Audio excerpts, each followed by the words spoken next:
On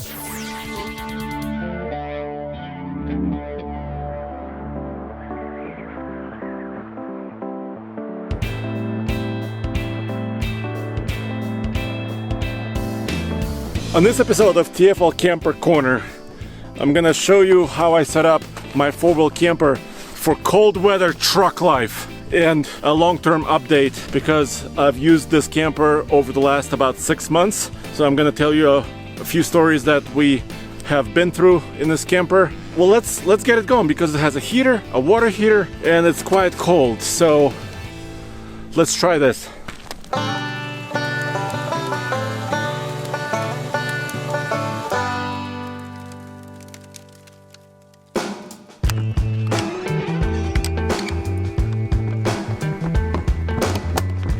If you've been watching TFL Truck, you know that we picked up this four-wheel camper from the factory, and of course this video would not be possible without the support from our friends at Four Wheel Campers. And we put it on our F-250 Ford Super Duty, and this model of the camper is the Hawk. It has several different options. It's basically fully equipped. The only thing it doesn't have is a cassette toilet and an air conditioner, but I have a heater. Very simple. This is this Emerson unit. Before I actually get lots of heat, let's make sure the propane is on. We actually have done about, well, over 100 miles of pure off-road driving.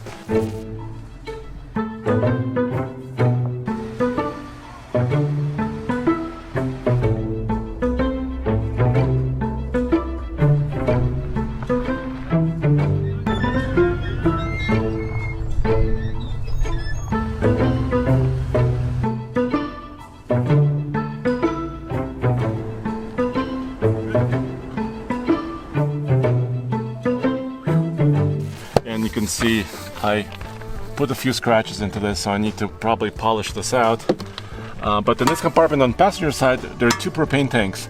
You could switch between them. This one is connected, so they're not both connected at the same time. So if one runs out, you can actually switch to another full one. Let me see. Okay, so that is open. That's good. Now I can use the heater and the water heater too.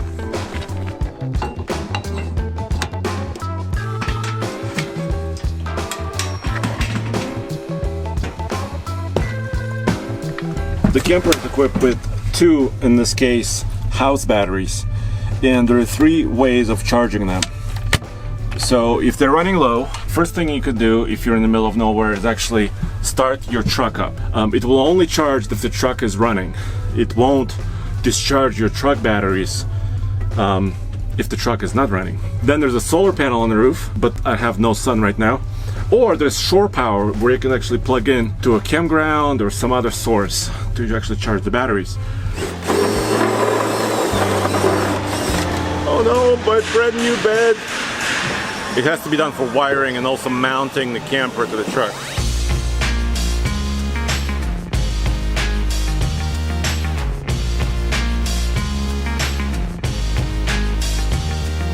And it just goes through the fender, by the fender? Yeah, so it comes, it goes in between the fender and the wall of the truck, goes down to the top of the frame, and then we just follow the existing wiring harness all the way. Okay. And zip tie it to that. It's on top of the frame, on the back side of the frame, okay. so it's out of the way. Nice. And then it comes up in the corner of the firewall right here, so it's, you know, protected all the way. And it's being charged basically using it. Yes. Okay. So let's kick up the thermostat. And this is an automated system. It should actually maintain whatever temperature you set. There is a water heater here. Okay, so that means I think that the pilot light is on. The water heater should be operational. But let me show you the heater from the outside. This is the water heater panel. You don't have to actually check it. I just wanted to show you. Can you see in there? Yeah, it's working. This is the shore power connector. I just wanted to show that to you. And I've actually camped in this at the lake here in Colorado. And this came really handy because I was actually at a proper campground with power. So I was able to charge the batteries on a cloudy day.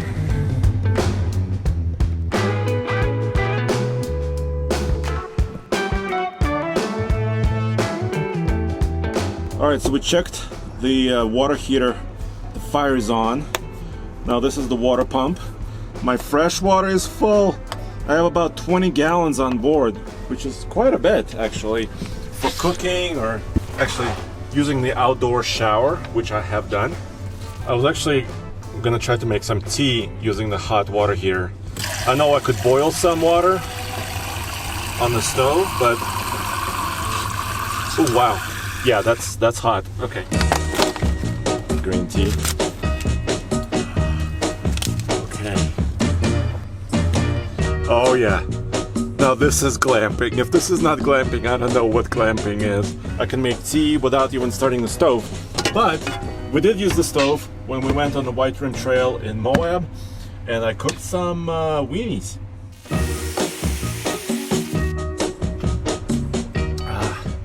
Oh yeah, and of course I remember when I was cooking, this was constantly going off. The fire alarm.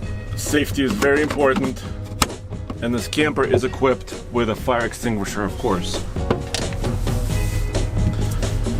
Once the camper does get warm, how does it stay warm, right? So it has a very efficient insulation system. And it's actually 3 layers, as you can see right here. So there's a first insulation layer in this top portion of the camper. Then there's another layer, and there's a see-through layer, and finally there's a bug screen behind it. So yeah, this is pretty effective. And I've actually been to the factory, like I told you, and I saw the way these are built. And the reason why they're called 4-wheel campers is because they're lightweight, relatively speaking, also very tough. And there's actually insulated panels that make up the body of this camper. So this is insulated. The windows are fairly standard RV motorhome windows. Of course, you can use your curtains to insulate yourself a little bit more. Then you can use these flaps to insulate further. 2020 has been a really crazy year. We had an early snowstorm in September, and I made Tommy come out with me to the mountains because I wanted to set up camp and actually properly do a cold weather test. But there was about an inch or 2 of really wet snow, and I was having trouble actually lifting it up.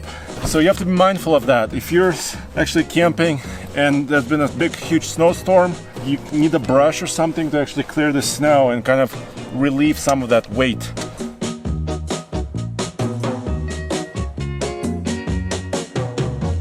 This model right here, the Hawk, 6.5 foot length, starts at $19,395, and then it has many options, almost $11,000 of options. Final price is $31,125. What are some of the biggest options? Well, first, it's the big 2-way refrigerator freezer, 130 liters. I've used it a lot. We've used it in Moab.